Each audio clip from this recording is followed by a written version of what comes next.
Hey, Amy Odenbach and Josh Gens here for another Talk in the Timbers. Today we're going to talk about fall maintenance and some winter prep tips for your home.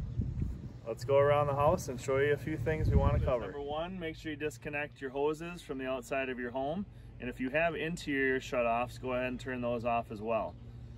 Second item is make sure that your egress windows are covered so no leaf litter or any debris is getting in there, and also any snow and ice melt when winter goes away in the spring. You don't have your window wells filling up with water. Make sure you clean out your gutters of any leaf litter so you don't have any ice dam buildup.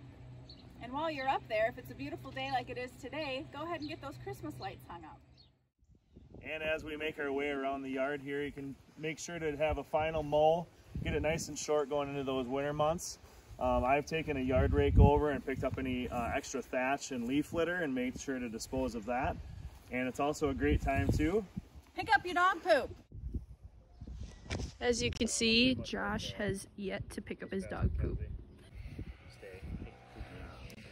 The victim, the poop victim. Go ahead and make sure you cover your air conditioner over the winter and blow out that irrigation system before it starts to freeze.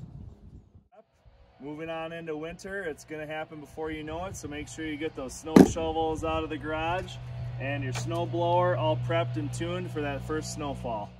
So there's so many other things that we could have talked about, such as cleaning out your chimneys if you burn wood in your fireplace. If you have any other thoughts or ideas that we forgot to mention, please make sure that you leave them in the comment section below.